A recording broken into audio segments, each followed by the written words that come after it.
everything that we thought we knew is called into question. Biggest discovery in human history. These tapes have to be considered the Holy Grail.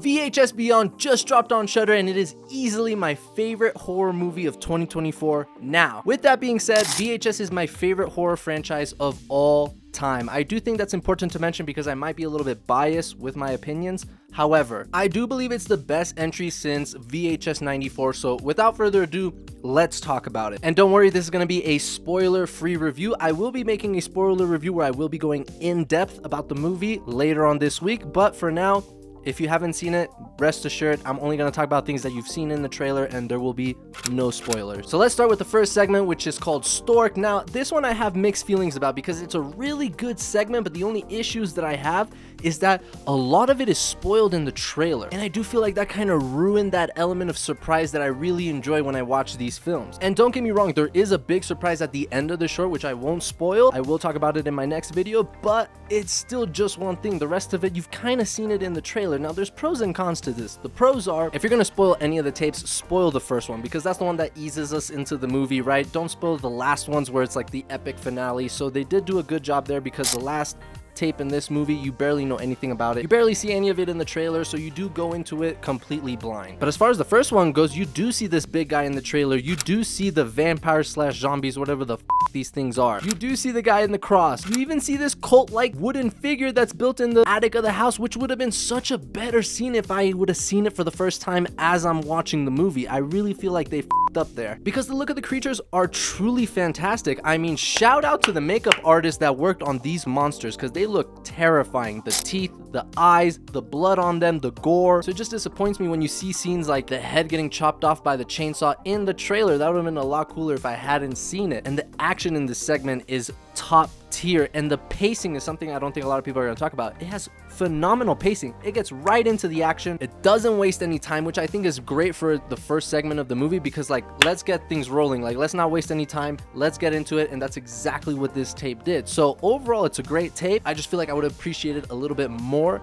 if it wasn't spoiled so much in the trailer. Next up is Dream Girl, which is my least favorite segment of the movie, and I actually didn't like it at all. And that's bound to happen when you have a movie that has 4 or 5 segments. Like, it's more than likely you're not gonna like one of them, and this was the one for me that I did not really enjoy, and that might be due to the fact that I'm not a big fan of Indian culture. It doesn't really resonate with me. I didn't really like the characters, and worst of all, when the scary stuff started happening, I did not like the creature design or the monster design in this segment. And I'm not spoiling anything here. It was in the trailer. I just didn't like this at all. So for me, Dream Girl is just not my cup of tea, and I'm not going to talk too much about it. Let's move on to the next one, which is my favorite, Live and Let Die. Oh my god, instant classic. It's already in my top 5 of like segments in this entire franchise, bro. This was so good. And maybe I'm hyping it up too much, but the reason why I enjoyed it so much is because I used to be a skydiver, like not with anybody on my back. Like, I was getting certified to become a legit skydiver, so I know what it's like to be in those planes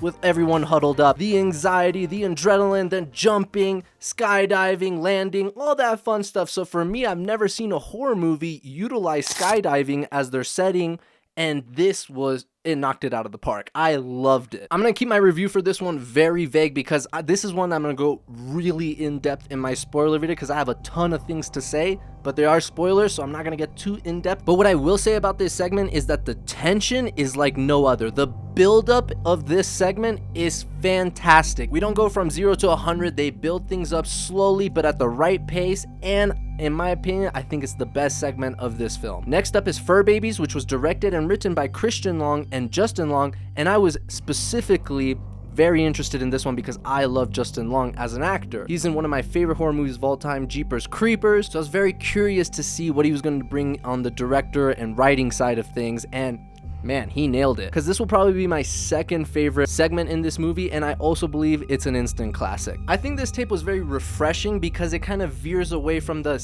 heavy sci-fi alien theme that's kind of present in the movie and focuses on a different aspect of sci-fi. But this tape has some truly disturbing and grotesque imagery, and I'm gonna leave it at that. And the last thing I'll say is it's almost like a combination of Misery and Tusk, which also has Justin Long, and you merge those two and you get fur babies, and I loved it. And the last one is Stowaway, which I really appreciated because this was the one that they showed the least amount in the trailer. So this one is the one that you truly go into it blind, and I really appreciate that because that's, I feel like, the way to do things in watching movies like this. Now, I did think they were going to go in a completely different direction. If you saw my previous videos analyzing the trailers, I personally wanted to see a Quentin Tarantino-esque short where like you combine reality and put some fictitious elements into it. Like I thought they were going to talk about the Phoenix Lights and then make it kind of like an alien invasion, but they did not go that route. This one's a lot more of a slow burn, but I do appreciate that because you get a little bit of everything in this movie. You get the slow burn, the fast-paced stuff, the one that has a great build-up,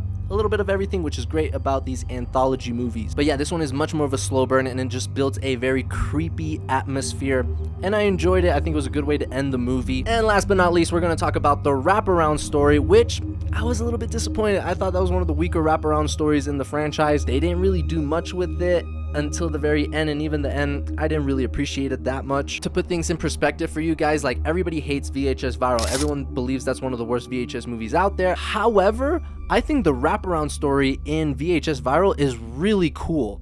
So much so that it's better than this one. So that might be a controversial take, but those are my thoughts. So in summary, guys, this is a solid 9 out of 10 for me. I truly enjoyed it. I hope this movie breaks streaming records like the previous 3 installments did, and I hope we get an 8th installment because I want these every year. And I was a little bit disappointed that we didn't get a segment with astronauts because I love the movie Apollo 18. I think it's a fantastic found footage horror movie. So since this movie was sci-fi heavy, I really wanted to see a segment where there was astronauts on the dark side of the moon and maybe they encounter aliens. That would have been awesome. But if we get an 8th installment, maybe they do that then. But those are my spoiler-free thoughts on the movie. Let me know what you guys think if you've seen it in the comments below, and subscribe if you want to see my spoiler review, which is coming soon. And I'm gonna go balls deep into this movie, and I'm also going to be doing a tier list of every single segment, including the wraparound stories of the VHS franchise. So that's coming soon. Stay tuned, and I'll catch you on the next one.